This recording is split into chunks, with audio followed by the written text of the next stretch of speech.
Pastor Norwood, I'd like to ask you, what do you feel is the greatest threat to New Jersey tribes right now? The greatest threat for quite a few years has been termination by the state. And termination is a term for American Indian tribes that essentially means that the federal government or state government is saying that they no longer acknowledge you or recognize you. Back in the 1980s, 3 tribes were recognized here in New Jersey. The Ramapo Lenape in the north, the Powhatan Lenape in central New Jersey, and the Nanticoke Lenape in southern New Jersey.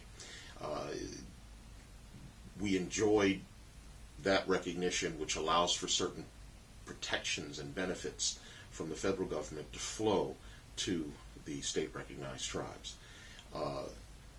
Back in about 2000, 2001, when the Indian Arts and Crafts Board asked which were the recognized tribes, and the state had previously always answered, we have 3. Suddenly, for some reason, they said we don't have any. And it was directly tied to the fear of gaming, because a rogue individual that the 3 tribes actually denounced and wrote resolutions against had been trying to sue the state so that they could establish an Indian casino. The 3 tribes had previously indicated that they weren't interested in that. Our tribe does not participate in it by tribal law and tradition, not interested in profiting from any form of vice. And yet, for whatever reason, the state assumed that if you have one so-called bad Indian, then you have a bunch of them, and the easiest way was to curtail our rights. This impacted our ability to do Indian arts and crafts without being fined, and we immediately began to struggle and fight against that. In 2012, the response grew to the point that it wasn't just a matter of us not being recognized for the purpose of Indian arts and crafts. In 2012, the Christie administration responded to a federal inquiry by stating there were no recognized tribes at all for any purpose. And that absolutely was devastating for the tribes in the state. It has impacted us financially. Much of the money that would flow directly to the tribes that the states couldn't access, it was designated for Indian communities, suddenly was stopped immediately.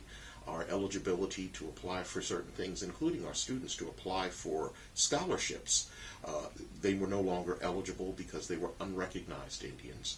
And our arts and crafts crafters, that many of whom relied on their crafts to supplement their income, suddenly were unable to even participate in competition shows and sell their wares as American Indian made. They claim, oh, we recognize you as Indians, but not as a tribe, which is the exact opposite of what the recognition back in the 80s and the subsequent statutes based upon that recognition all seem to indicate. So that is the greatest struggle we have right now, and it's a legal struggle, and my tribe has taken up the fight in court, both federal and state court, and we've been fighting in the court system for about 2 years now. What about other threats within the state, for example, education? One major issue that is recurring is the educational curriculum within the state. That you have some few districts that acknowledge the fact that there are American Indian communities that have continued here from ancient times, and then you have others who seem to toe the more popular line that was actually lifted by the state for about 100 years, that all of the indigenous population to this area actually left and were so happy to leave and turn over the land, which couldn't have been anything further from the truth. The fact of the matter is that we have children that are in school and will indicate who they are and will be told by their teachers, no, there are none in the state. In regard to indigenous people, there may be Indians that came here from other places, in modern times, but the concept of having anyone that is Lenape, of a Lenape ancestry, they will poo-poo that, which is amazing to me, because when one of our children will stand and say that, oftentimes they'll get resistance, or when they stand and correct erroneous statements by teachers or errors in history books, they'll get pushback. But every time I go anywhere, I'm always confronted by someone who tells me their great-great-grandmother was an Indian princess. So I'm not sure why there is this reticence against people that are still in continuing tribal communities saying who they are, especially in the educational system. We had worked with the Department of Education for a brief period of time and actually had the three tribes through the Commission on American Indian Affairs, which the state still maintains, ironically, with designated seats by statute for each of the three tribes that they deny exist, still on the books, still functioning. The irrationality of it is staggering. But that organization actually did have a task force working with the Department of Education to update curricula. After 2012, all talk ceased. And it's been abysmal how the state of New Jersey has treated our people. And most people are completely unaware of it. Pastor, is there anything you can think of that allies can do in the state of New Jersey, people who want to be allies? Well, the first thing I think is it's important to always know where the local tribal community is, both geographically and where they are on certain topics, because you never want to get ahead of the community or be in a position where you're trying to drag them in a direction that's unimportant to them or not one of the priorities, or they don't even want to go. And that's one of the things that if you want to help, make sure you're standing beside or behind and not in front of.